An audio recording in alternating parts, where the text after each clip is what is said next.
आज पूर्वसंध्येला सत्ताधाऱ्यांनी चहा पाण्याचं आयोजन केलेलं होतं। त्या चहा पाण्यासाठी आम्हाला निमंत्रण मिळालं आणि त्यांनी चहा पाण्याला आम्हाला बोलावलं। त्यामुळे आम्ही खरं तर या फसव्या आणि खोटारड्या सरकारच्या चहा पाण्याला जायचं नाही असा निर्णय आम्ही सगळ्यांनी घेतलेला आहे, तीनही पक्षांनी। कारण हे राज्य आता कुणासाठी चालवलं जात आहे? तीन पक्षाचं हे राज्य केवळ सत्ताधारी पक्षातील आमदारांचे चोचले पुरवण्यासाठी, तीन पक्षाच्या निवडणुकीचा फंड गोळा करायसाठी आणि या राज्याला गुन्हेगारीच्या खड्ड्यात घालण्यासाठी हे सरकार चाललेलं आहे। खरं तर राजकारणाचं गुन्हेगारीकरण किती झपाट्यानं या राज्यामध्ये होतो आहे याचे अनेक उदाहरण आपल्या सगळ्यांच्या पुढे आहे। दिवसाढवळ्या पोलीस स्टेशनमध्ये सत्ताधारी पक्षाचा आमदार दनादन पिस्तूल काढतो आणि गोळ्या झाडतो। खून रोजचेच झालेले आहेत।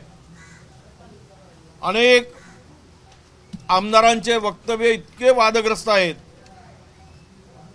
की ते आता पोलिसांचं सुद्धा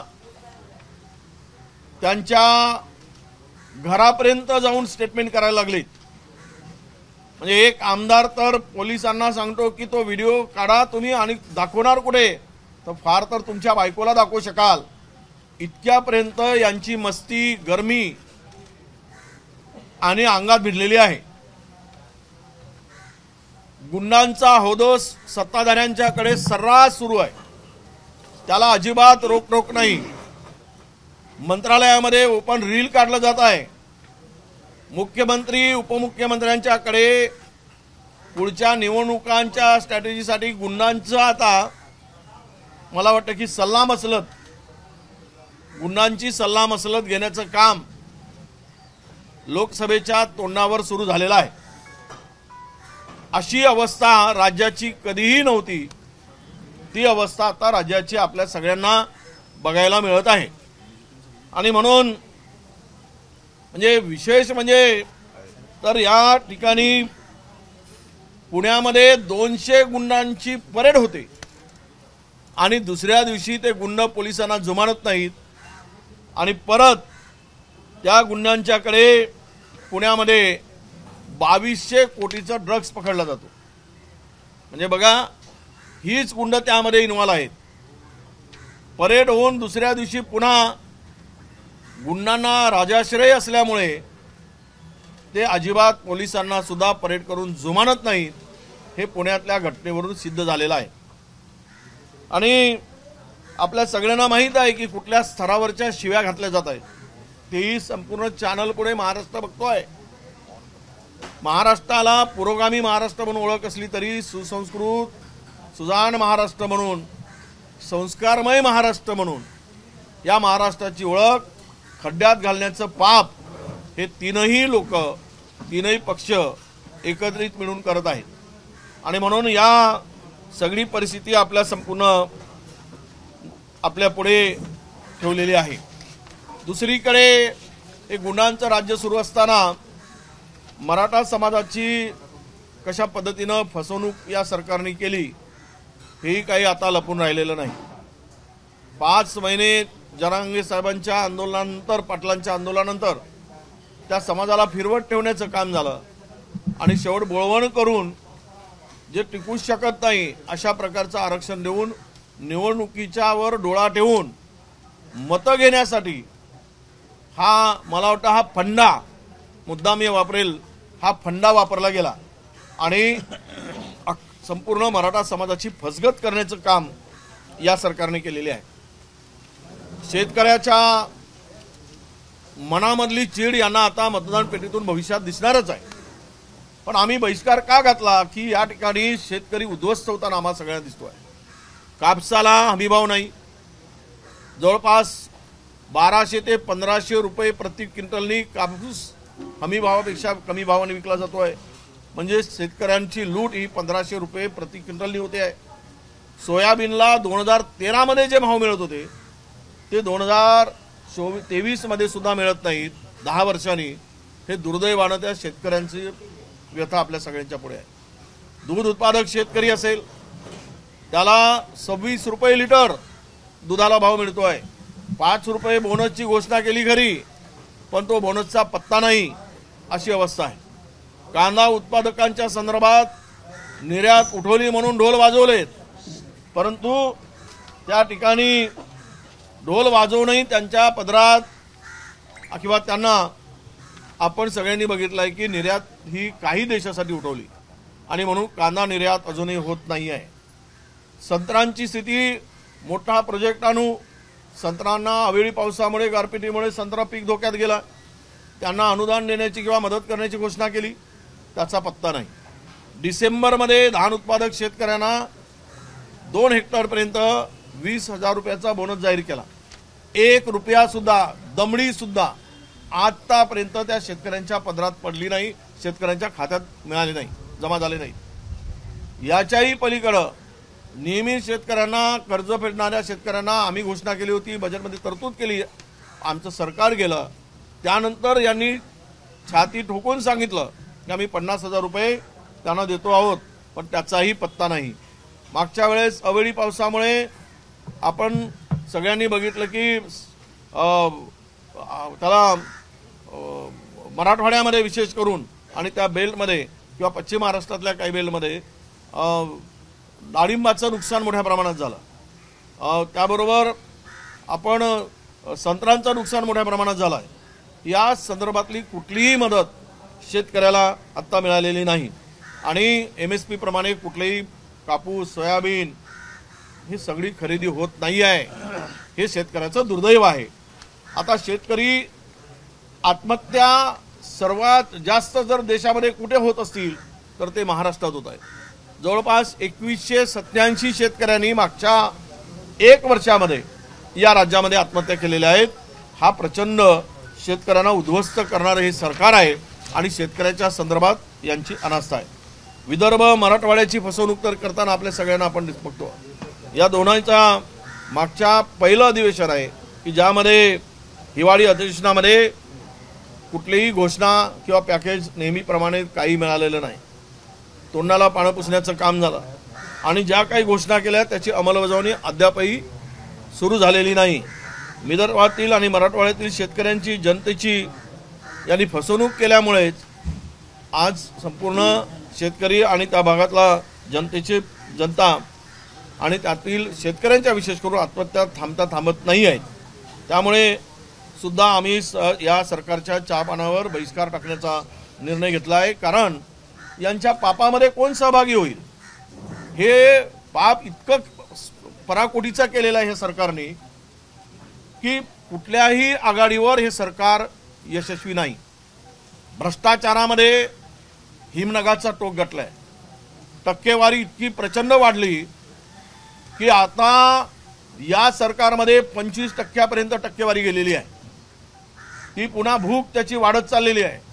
प्रकल्पाच्या किमती 4 महिन्यासाठी एखादा टेंडर काढला की तो थांबवायचा आणि त्याची 3पट किंमत करायची, हे आम्ही अधिवेशनात मांडू, पण अशा पद्धतीनं राज्याच्या तिजोरीची लूट चाललेली आहे। एकामेकाकडे हे सरकार संशयानं पाहत आहे। म्हणजे मराठा आरक्षणाची वाट लावली ते झालं, ओबीसीचा सत्यानाश केला, शेतकऱ्याला उद्ध्वस्त केलं आणि विशेष म्हणजे बेरोजगारांच्या निवडणुकीच्या तोंडावर जाहिराती काढायच्या, पेपर फोडायचे, पेपर फोडून त्यामध्ये तलाठ्याचा पेपर फुटला, तलाठ्याच्या पेपर फुटीतून 30-30 लाखाचे व्यवहार झालेत, कोटा वाटून घेतल्यासारखं काम झालंय। त्यातून हुशार, प्रामाणिक जो मेरिटचा पोरगा आहे, विद्यार्थी आहे, त्याला डावलण्याचं पाप झालं आणि यातून मोठ्या प्रमाणात गैरप्रकार या नोकर भरतीच्या माध्यमातून झालं। कंत्राट इतक्या जोमानं वाटले जात आहेत। विरोधकांची ओरड झाली की तात्पुरती स्थगिती द्यायची, पुन्हा तेच कंत्राट सुरू करायचं आणि अशा पद्धतीनं कंत्राटी पद्धतीनं नोकऱ्या देण्याचं काम, त्यामध्ये आपल्या अनेक लोकांनी लोकप्रतिनिधींनी सत्ताधाऱ्यांच्या स्वतःचा पोळी शेकण्याचं काम या सगळ्या ठिकाणी हे झालेलं आहे। विशेष करून याकडेही या सरकारचं अजिबात लक्ष नाही आणि म्हणून हे घोटाळाबाजाचं सरकार, कंत्राटदारांचं हित जोपासणारं सरकार अशी सरकारची प्रतिमा झालेली आहे। राज्याची प्रतिमा हे मलिन करणारं आणि शेतकऱ्याप्रती विदर्भाच्या प्रश्न सोडवण्याबद्दल किंवा शेतकऱ्याबद्दल अनास्था असणारं घोटाळ्याची मालिका, भ्रष्टाचाराला प्रचंड ऊत आणि आदिवासीवर अन्याय, मुस्लिमावर अन्याय, ड्रग प्रकरण, राजकारणाचे गुन्हेगारीकरण यामुळे होती नव्हती महाराष्ट्राची इबरत सवाट्यावर आणण्याचं पाप या सगळ्यांनी केलेलं आहे। मराठ्यात आत्ता पाण्यासाठी टाव फोडला जातोय, त्या संदर्भात त्याची माहिती माननीय विरोधी पक्षनेते अंबादास दानवे साहेब देतीलच। तिथली परिस्थिती अत्यंत भयानक आहे आणि या सगळ्यामध्ये यांना सत्तेमध्ये राहून सत्ता मिळवता येत नाही, त्यामुळे घाबरून विरोधकांची सरकार फोडून तर ठेवलेच, पण विरोधी पक्षातील नेत्यांना सुद्धा ओढवण्याचं काम, पळवण्याचं काम घाबरून चाललेलं आहे। आणि यांना माहीत आहे की महाराष्ट्र देशामध्ये आणि महाराष्ट्रामध्ये पुनश्च सत्तेमध्ये येऊ शकत नाहीत आणि घाबरूनच अशा प्रकारचं अन्याय या लोकांनी केलेला आहे।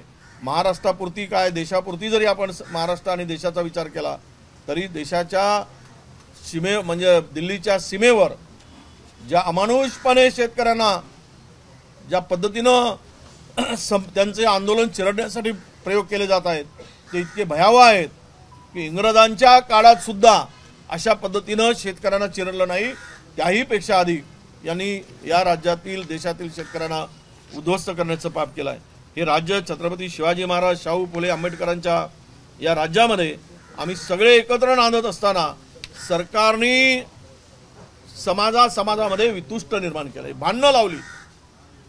या भांडणातून ओबीसी, मराठा, विजयंती या सगळ्यांना आपसात भांडणं लावून हिंदू मुस्लिम असं तणावाचं वातावरण निर्माण केलं आहे। यातून यांना वाटतं की आम्हाला मतं मिळतील, म्हणजे मतांचं समाजात भांडणं लावून एकूणच मतासाठी महाराष्ट्राला आगीमध्ये घालण्याचं काम या सरकारच्या माध्यमातून होत आहे। असं हे नालायक सरकार, मी मुद्दाम हा शब्द वापरतो, जे लायक नाहीत ते नालायक, असं हे त्रिकुटांचं सरकार या राज्याच्या गादीवर बसून महाराष्ट्र उद्ध्वस्त करायला निघाला आहे। महिला सुरक्षित नाहीत, रोज बलात्कारांच्या घटना घडत आहेत, रोज खून होत आहेत। काल परवा ठाण्यात झालेला भोसलेंचा खून हा उदाहरण आहे। त्यामध्ये असलेल्या सत्ताधाऱ्यांचा सहभाग, त्या खुनामध्ये त्याला वाचवण्याचा होत असलेला प्रयत्न, हे सगळं बघता महाराष्ट्र कुठे खड्ड्यात नेऊन टाकलाय आमचा। फडणवीस, शिंदे, पवार, तुम्ही तिघांनी मिळून माझा महाराष्ट्र उद्ध्वस्त केलाय आणि महाराष्ट्राला खड्ड्यात घातलाय, एवढंच म्हणायची पाळी आली आहे। म्हणून या चहा पाण्यावर आम्ही बहिष्कार घालण्याचा निर्णय घेतलेला आहे। यांचं होऊ द्या, मग आम्ही एक एक प्रश्नाला विरोधी पक्षनेते नेहमी विरोधी पक्षनेते दानवेंचा होऊ द्या। या सगळ्या विषयासोबतच जे माननीय वडेट्टीवार साहेबांनी मांडलेले मुद्दे आहेत, परवा उत्तर प्रदेशमध्ये एक पोलीस भरतीचा पेपर फुटला होता। उत्तर प्रदेशच्या सरकारने सगळीच्या सगळी भरती प्रक्रियाच रद्द केली। महाराष्ट्रामध्ये तलाठी असेल, पोलीस भरती असेल, याच्यामध्ये एक गँग काम करते। तेच ते आरोपी पेपर फुटीमध्ये आणि त्याच्यामुळे हुशार, प्रामाणिक, जे मेहनत करणारे विद्यार्थी यांच्यावर अन्याय होतो। मला असं वाटतं की सरकारचीच कोणती यंत्रणा याच्यामध्ये काम करते की काय। अतिवृष्टीच्या बाबतीत सरकारने मागच्या अधिवेशनातच 10,000 कोटी रुपये दिल्याची घोषणा केलेली, प्रत्यक्षात शेतकऱ्यांच्या पत्रात हे पडलेलं नाही। आणि पुन्हा मागच्या महिन्यात सुद्धा महाराष्ट्रातल्या जवळपास 7-8 जिल्ह्यामध्ये पुन्हा एकदा गारपीट आणि अतिवृष्टी झाली। एक शदाम सुद्धा मदत आतापर्यंत भेटलेला नाही। मागच्या काळात आरोग्य विभागाची जी 108 नावाची ॲम्ब्युलन्स चालती, 1600 कोटी रुपयाचं टेंडर होतं, तब्बल 8,000 कोटीमध्ये देण्याचं काम हे सरकार करतंय। BVG सारखी ब्लॅकलिस्टेड झालेली कंपनी, हिला पुन्हा एकदा या सगळ्या प्रोसेसमध्ये घेण्याचा सरकार प्रयत्न करत आहे। जी 1 रुपयात पीक विमा योजना दिलेली, याच्यामध्ये शेतकऱ्यांच्या ऐवजी पीक विमा कंपन्यांचंच भलं झालेलं दिसतंय आणि सरकारला याचं कोणतंही सोयरसूतक नाही आहे।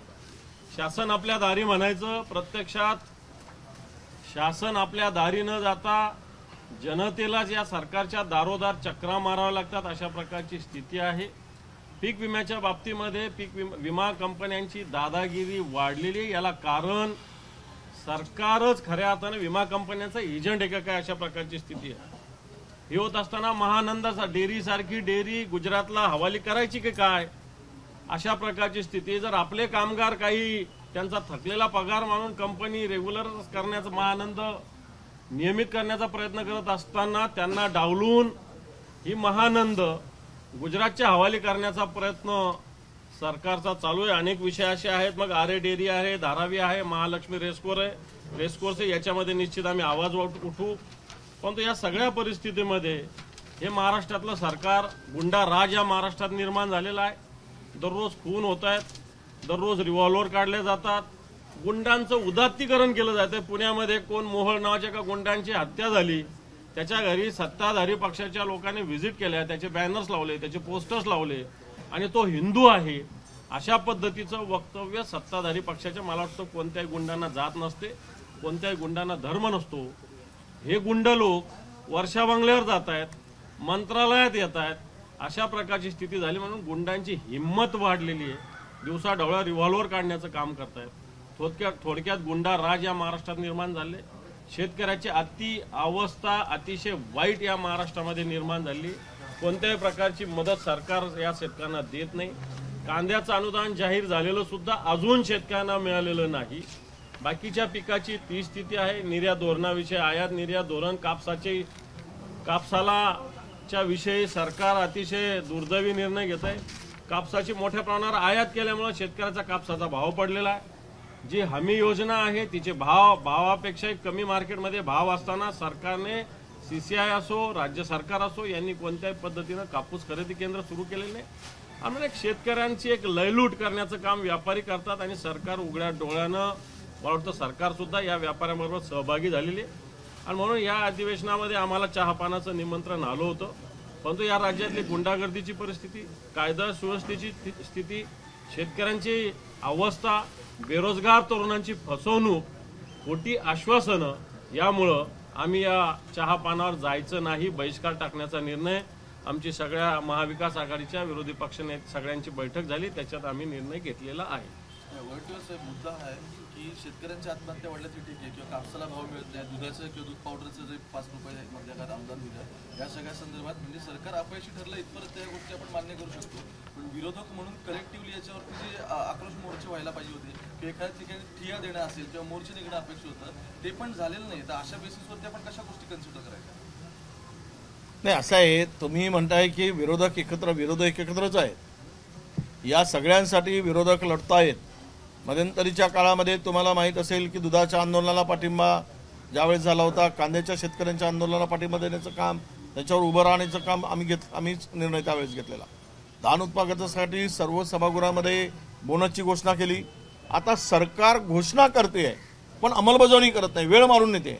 विरोधक ज्यावेळेस बोलायसाठी तो विषय घेऊन पुढे येतात त्यावेळेस सांगतं की आम्ही हे करणार. हाऊसमध्ये कमिटमेंट केलं आहे, 20,000 रुपये बोनस देऊ प्रति हेक्टरी, 2 हेक्टरपर्यंत 40,000 रुपये देऊ धान उत्पादक शेतकऱ्यांना. कुठे दिले? हाऊसमध्ये कमिट करून आज 4 महिने होत आहेत. 3रा महिना डिसेंबर, जानेवारी, फेब्रुवारी, मार्चमध्ये आम्ही आलो, दिले नाहीत. दुधाच्या संदर्भात 5 रुपये लिटरच्या मागे द्यायची घोषणा केली, कुठे दिले? काल परवा आम्ही ज्यावेळी मी निवेदन दिलं होतं CMला आणि DCMला की कापूस तुमचे CCI तर्फे ज्या जाचक अटी लावल्या आहेत त्यामुळे कापूस शेतकऱ्यांचा घेतला जात नाही. त्यांनी सांगितलं की आम्ही सेंटर वाढवतो, अटी शिथिल करतो. पत्राचं उत्तर आहे, त्यानंतर काहीच केलं नाही. म्हणजे तुम्ही विरोधक ज्यावेळेस बोलतात त्यावेळेस वेळ मारून नेण्याचं काम करताय. आता निवडणुकीच्या तोंडावर सगळी पक्ष आता कामात लागलेली आहे, पण शेतकऱ्यांचा विषय तर अधांतरीच आहे ना, सोडणार नाही. हे काय 2 महिन्याच्या निवडणुका जातील, पण मूळ प्रश्न असा असतो की आत्महत्या वाढल्या, ते सगळ्या गोष्टी ज्या काही शेतकऱ्यांच्या संदर्भात या सरकारची अनास्था आहे. तर त्यामुळं विषय डायव्हर्ट करायसाठी हे मग थाडाफोडीचं राजकारण करतात, एजन्सीचा वापर करतात, लोकांना धमकवलं जात आहे, गुंडाचा आश्रय घेतला जातोय विरोधकांना दाबण्यासाठी. हे काय चाललं आहे? शेवट आम्ही एकत्रित आहोत, आम्ही एकत्रित निवडणुकीला किंवा शेतकऱ्याच्या प्रश्नाला आम्ही समोर जायचं ठरवलंच आहे.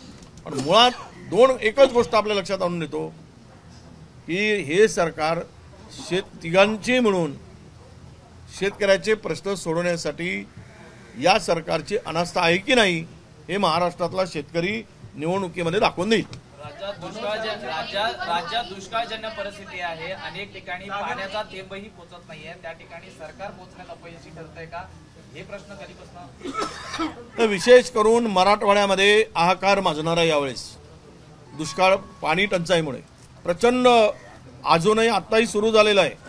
लांबून लांबून पाणी आणण्यासाठी पिण्याच्या पाण्याचा अनेक शहरामध्ये 3-3 दिवसांनी पाणी येते आहे. मराठवाड्यामध्ये ही परिस्थिती निर्माण झाली. सरकारचं काही नियोजनच नाही आणि यावरून नक्की ह्या तीव्र भावना आहेत लोकांच्या आता पाण्यापासून, काही नियोजन नाही, काही प्लॅनिंग नाही. हे सरकारने करायचं असतं ना. सरकार म्हणून कुठे त्यांचं दिसत आहे? मराठवाड्यातले जे काही मंत्री आहेत ते तर एवढ्या हावरटपणानं भिडले आहेत खायला. यांचे घोटाळे इतके मोठे आहेत की सगळे कायद्याला धाब्यावर बसवून तो फलोत्पादन मंत्री रोजगार हमीचा कायदाच धाब्यावर बसवला आणि संपूर्ण इथून मग कामं मंजूर करून दिली. काढू ना विषय.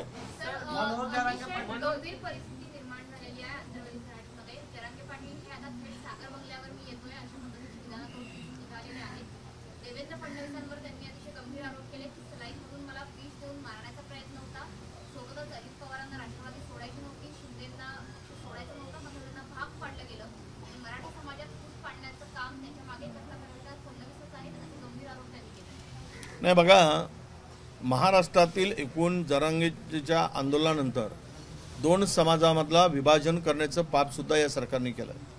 हे काही लपून राहिलेलं नाही. एकाने मराठ्यांना हाताळायचं आणि एकाने ओबीसीना हाताळायचं असं भांडण लावून दोघांची शेवटचा तो पाहिला 10% GR काय सांगितलं गेलं, आम्ही ओबीसीच्या हक्काचं काढलं नाही पण आम्ही मराठ्याला दिल्याशिवाय सोडलं नाही, म्हणजे दोन्ही आमच्या खाली या आणि आम्हाला मतदान करा. हा जो डाव होता ना, त्या डावात ते अपयशी ठरले, यशस्वी झाले नाही. ते जे प्रयत्न केलेत हे त्याचं फलित आहे. तुम्ही किती काळ लोकांना बनवणार आहात आणि राहिला आहे. आता ते जर देवेंद्रवर फडणवीसावर आरोप करत असतील तर ते त्यांना माहीत त्याच्या मागची पार्श्वभूमी. आम्ही काही त्यांच्याजवळ त्या सगळ्या मुवमेंटमध्ये नाही आहोत. पण असं काही होत असेल तर याची चौकशी मात्र झाली पाहिजे. हा गंभीर विषय आहे. एखादा आंदोलन करता इतका गंभीर आरोप सत्ताधाऱ्यावर करतोय, उपमुख्यमंत्र्यावर करतोय.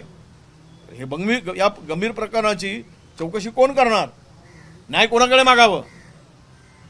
आणि जे आरोप प्रत्यारोप करून त्या आंदोलनाला, जे आंदोलनातून मराठा समाजाच्या पदरी अपयश आलं, म्हणजे पदरी निराशा आली, त्यामधून त्यांनाच आता जरांगेंना जर त्यांचं आंदोलन आणि त्यांना संपवण्याचा सरकारकडून पुरस्कृत होत असेल तर मात्र उद्याच्या दृष्टीनं आंदोलन लोकशाही पद्धतीनं करणं आणि न्याय मागण्याची मिळवण्याची जी अपेक्षा असते, तर या देशात लोकशाहीलाच खड्ड्यात घालण्याचं काम सुरू झालं आहे सत्ताधाऱ्याकडून. हे आता स्पष्ट झालेलं आहे.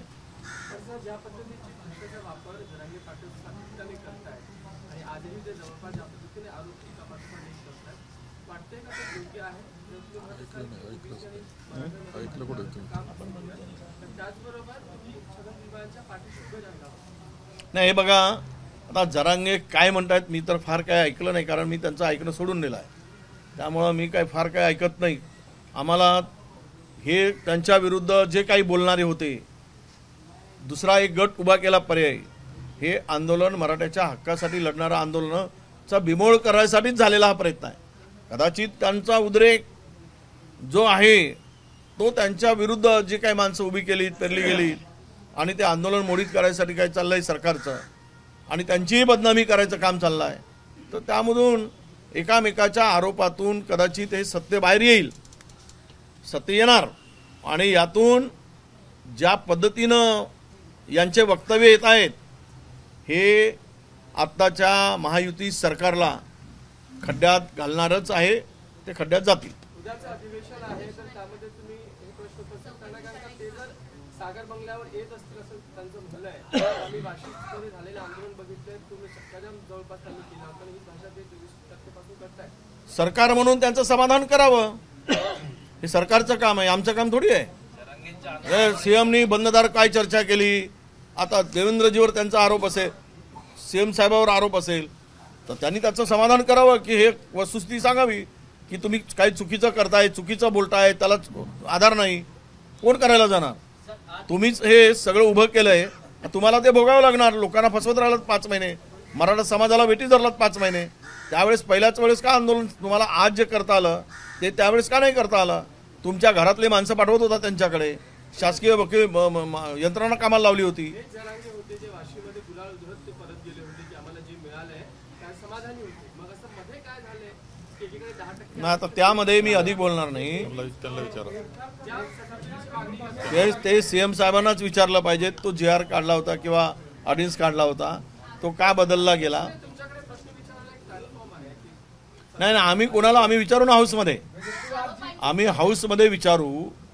पण एक लक्षात तुम्ही आणलं पाहिजे, बंददार चर्चा आम्ही होतो काय? सरकार होतं ना, त्यांना काय आश्वासन दिलं त्यामुळे त्यांनी गुलाल उधळला. मग जे काही बंददार चर्चेमध्ये ठरलं होतं त्याची पूर्तता करा, हे जरांगेंची मागणी आहे. तर चुकलं काय? पण महाराष्ट्र वेठीस धरला जातोय. जरांगे पाटील जर सागर बंगल्यावर मी येतोय, माझा बळी घ्या अशा पद्धतीची वक्तव्य, त्यांचा उद्रेक का होतो आहे हे त्यांना माहीत आणि सरकारला माहीत. तुम्ही खोटं बोलून फसवून दिशाभूल कराल, हे सत्य बाहेर येतं. आता याच्यातून कोणाची फसवाफसवी झाली, सरकारने त्यांची केली की त्यांनी सरकारची केली, हे येणाऱ्या दिवसात दिसेल.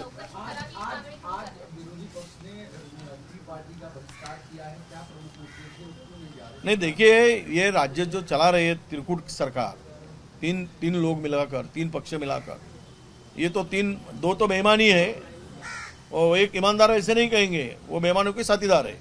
ये तीनों मिलाकर जो सरकार चलाई है, क्या कानून से सरकार चल रही है? यहाँ तो किसान रोज सुसाइड कर रहा है.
बंगले पे आ रहा हूँ, जो हमने बीते दिनों में देखा, वाशी आते हुए पूरा सत्ता जाम कर दिया था. कई गंभीर आरोप इस पे कर रहे हैं.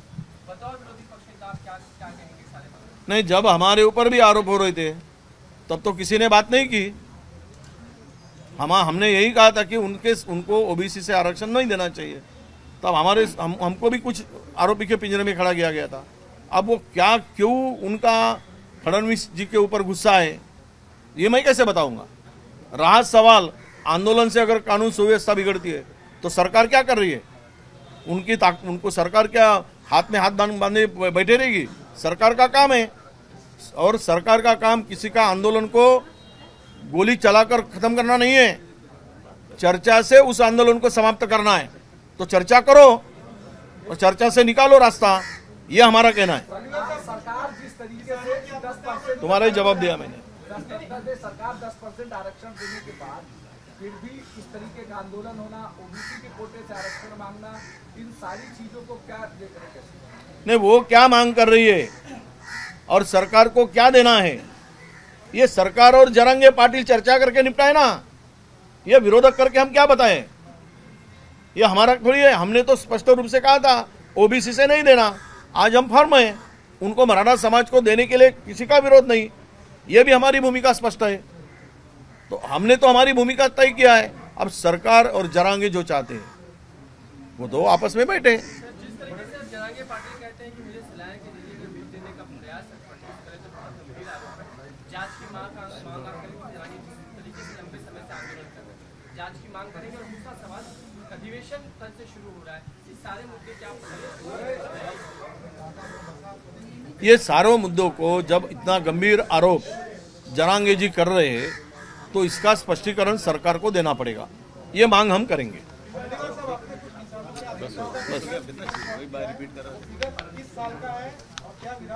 नहीं, 2176 किसानों ने इसी साल 1 साल के भीतर में सुसाइड किया है।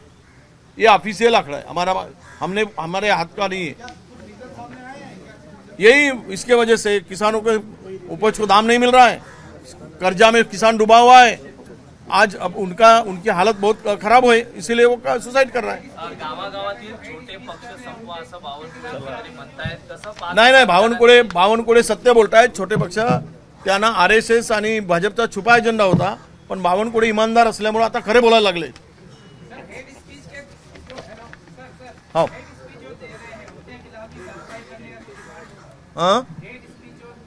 हाँ, हेड स्पीच के खिलाफ में जो कर रहे हैं उसके ऊपर हम सवाल पूछेंगे।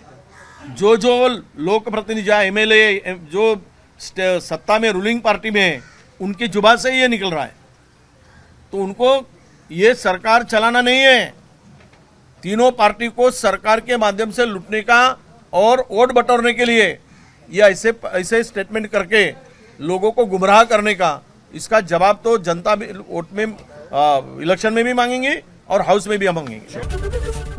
ABP माझा, उघडा डोळे बघा नीट।